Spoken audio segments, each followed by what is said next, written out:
Well, that's not a wheel horse.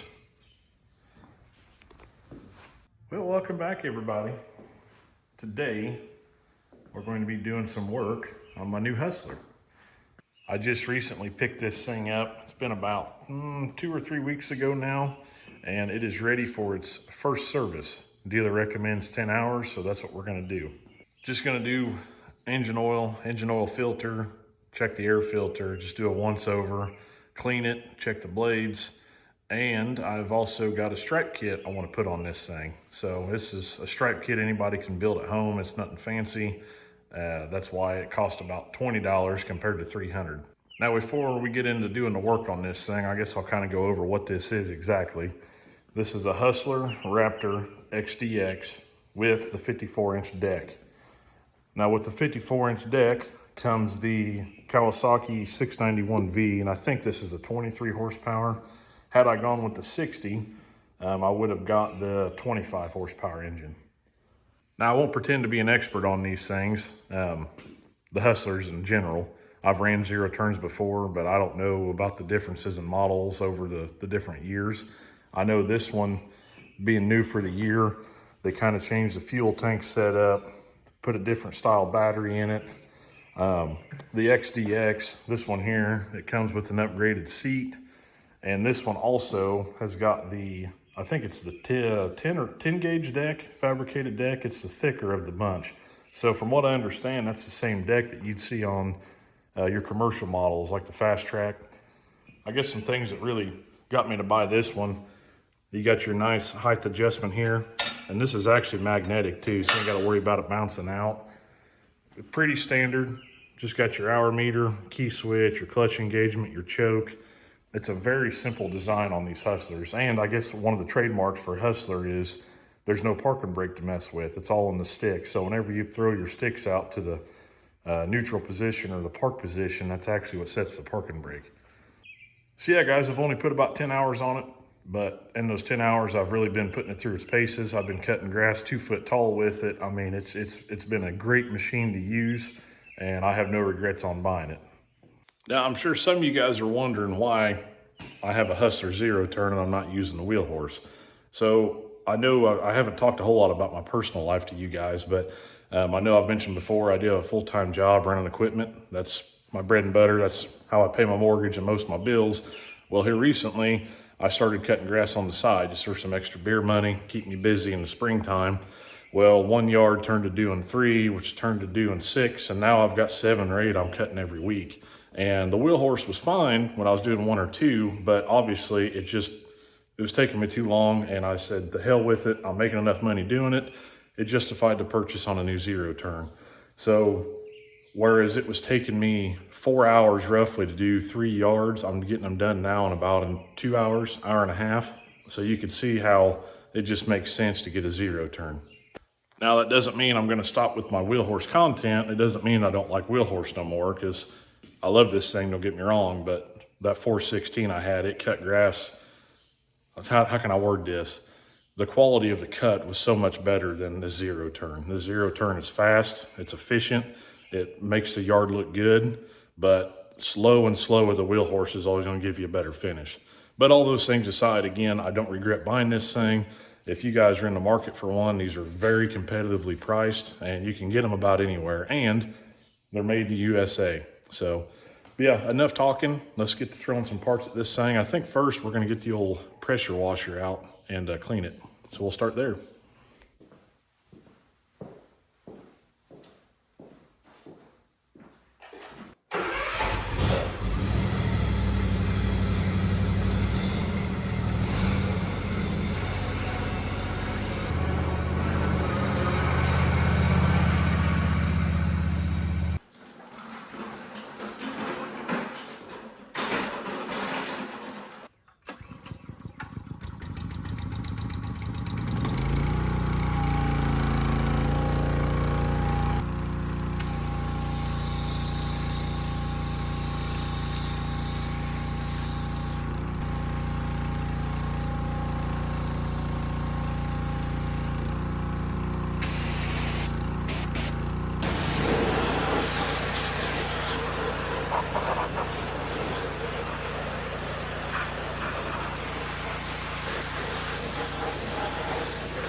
Well, we got the Hustler washed off. We're gonna get to changing the oil now. I don't know if you guys can see it, but here's the filter.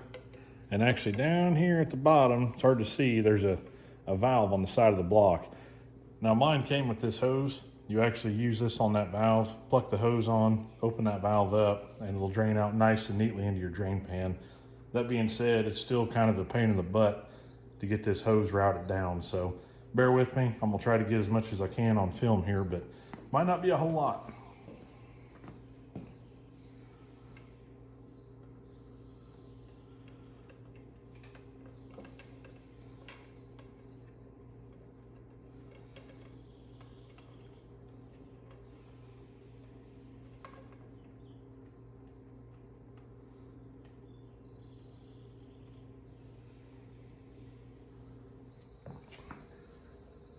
Got the hose attached there, got an access hole in the frame, drop that down, and there's enough room to squeeze that hose down between the hydro unit and the rear tire.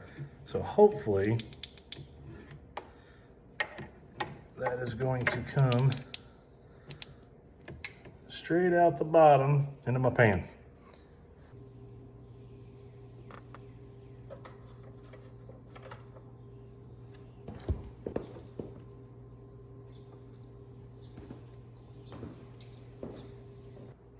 Now while the oil's draining, we're gonna go and get the filter ready.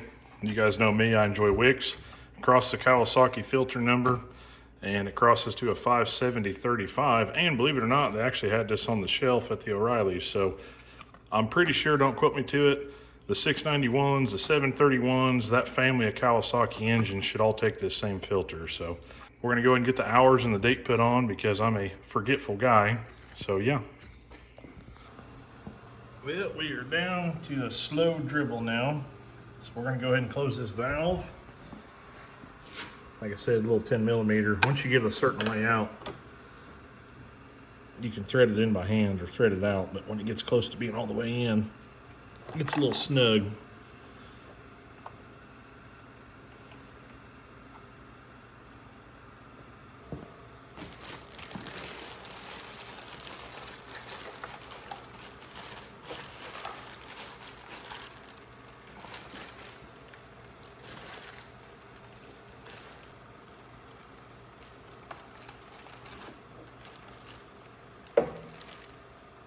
Spilled a little bit still, but not as bad.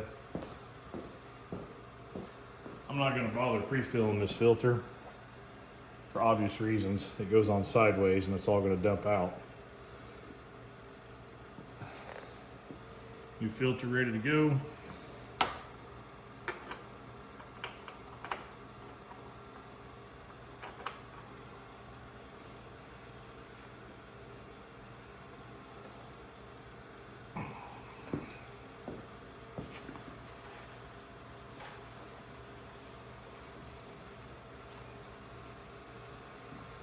Now guys, according to the manual, it takes, with a filter change, like 2.2 quarts or something.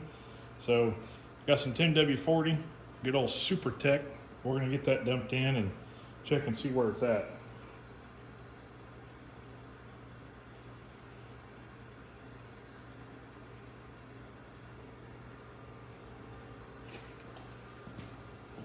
Put just a hair over 2 quarts in it, and that'll be enough to start it.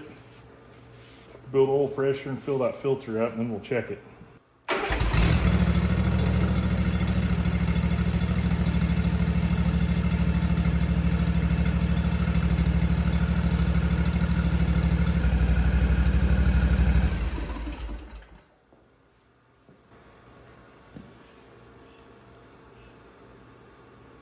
Looks, it's about where it should be. Something else I think is funny, guys, because this has been a debate for years. This one actually specifies and tells you, hang on. For correct oil level, do not turn the cap on the threads. Man, leave it to Kawasaki to finally answer that question for everybody. All right, guys, we got the boring maintenance stuff done. Now we can do something kind of fun. We are going to be putting a stripe kit on this thing. Now, I'm sure you guys have checked into stripe kits of price actual kits you can buy, and they're pretty pricey. I think the one for this Hustler, it's like $200 to $300, and I'm not saying it's not a quality product. It's just a little too over-engineered for what I want to do. So I'm gonna show you guys how to do it for about 30 bucks, maybe 40, depending on where you get your materials out, and about an hour of time. First thing you're gonna need is a mud flap. You can use rubber or vinyl. I go with rubber because it's a little bit thicker and it's a little bit more durable. Them vinyl mud flaps will crack, you know. So get you a mud flap. You can get them at Napa, any truck supply store. They're gonna cost you, hell, I don't know. I'd say $15 to $25 a piece. This one I actually got for free. I found this one on the side of the interstate one day at work. Kind of funny. And a piece of flat bar. I picked this up at my Ace Hardware local. I got the longer piece. It was like 15 bucks. You can get a 4-foot stick for half the price. So yeah, that's pretty much it. Mud flap, flat bar, drill some holes, put some bolts in it, and yeah, that's all you need. So let's get to work. First thing you're gonna wanna do before you go jacking this thing up to give you some room, drop your deck down to where you normally mow at. I usually cut around 3 inches, it just depends. Majority of my yards is 3 inches though. So drop your deck down to that 3 inches and we're gonna take a measurement. All right guys, I got my deck set at my cutting height, which is 3 inches. And that puts me about 2.5 inches off the garage floor. Nice level surface. Now, different opinions, different strokes for different folks. Some guys say leave 3/4 of an inch gap off the ground. Some guys say leave an inch. I'm gonna split the difference and do an inch because I don't know, that just sounds good to me. So we know it's 2.5 inches from the base to the floor, which means we need about 1.5 inches of overhang to get that inch gap. So yeah, that's why I'm gonna do it. And you guys can see I've already got provisions in my deck for some carriage bolts. So I'm gonna run my mud flap. I'm gonna cut it the width of the deck and just add the 1.5 inches to the bottom of it, and that'll give me the height I want. The other thing to remember, you don't need your stripe to be the whole width of your deck because your tires, your drive tires are gonna be striping as well because they're gonna be folding the grass down. So you can go all the way across if you want. You don't have to. I'm not going to. I'm just going to go inside to inside. So my inside to inside measurement was 27 inches. This mud flap measures 32. So I'm going to go ahead and leave that little bit of overhang on each side. It'll be fine. So we know we're going to want it 6.5. Make a mark there.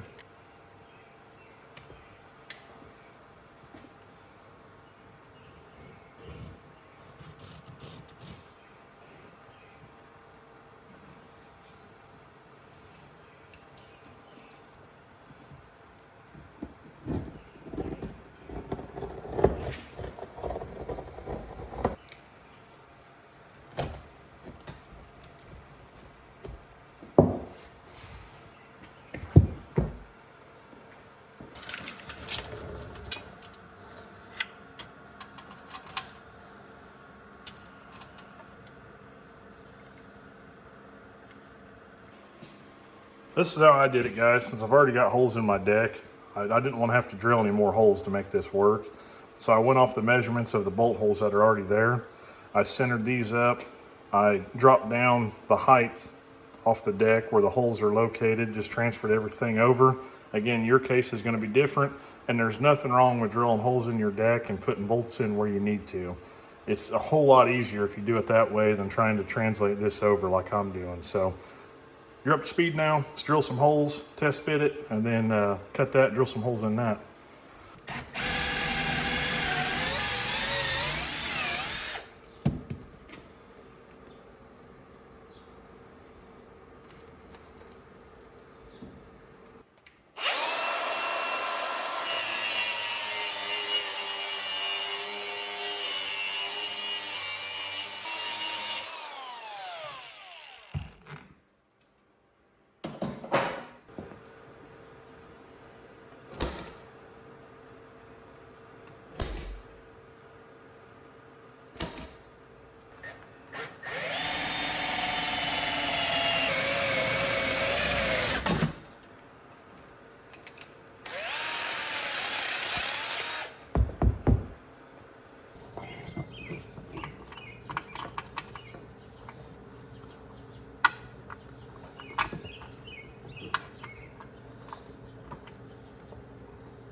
Well, I tried to film that the best I could, guys. There's just not a whole lot of room to work with down there, but you guys got the gist of it. Literally the hardest part is just trying to find the room to get in there and work. And if I was smarter, I would have raised this deck all the way up before I jacked it up, you know, to give me more room. But anyway, stripe kit's on, fluids are changed, did a pass over on this thing, everything's looking good. I think the only thing left to do now is take it out there and find some grass and see if it works.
Well, you guys saw me trying to cut my yard. It is just entirely too wet. The grass is too short. It just wasn't cooperating with me. But I wanted to show you guys that the stripe kit does work. So this is a piece of my neighbor's ground here. The grass is a little bit taller. This is about 3 inches, whereas I was cutting this at 2.5.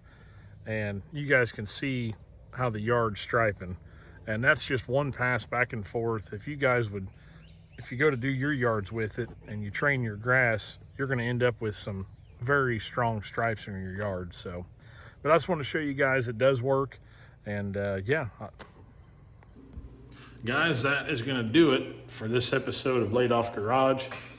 A little bit different than what I've been doing, but I figured if I'm tired of working on the 314, you guys are probably tired of watching me work on it. So I wanted to mix it up a little bit, bring you guys along for a little bit of service work on the Hustler. And stripe kit works good. I don't know about where you guys are at. I know here we have just been getting pounded with rain. It's nonstop. And again, you guys saw me trying to cut my grass out there, and it's too wet. But hopefully you guys get some use out of the information with the stripe kit. Pretty basic to do. I don't know, you guys will tweak it, make it work for your application. But I did notice we're over 900 subscribers now. You guys keep doing your thing. It's free to subscribe. All you guys got to do is having a YouTube account, totally free. Just click the little plus sign next to my name, and that way you guys stay up to date and you're notified when a new video comes out. So anybody who's subscribed, I appreciate it. If not, I appreciate you watching. Questions, comments, concerns, put them in the comments down below and I'll try to answer them. And yeah, I'll see you guys on the next one. Take care.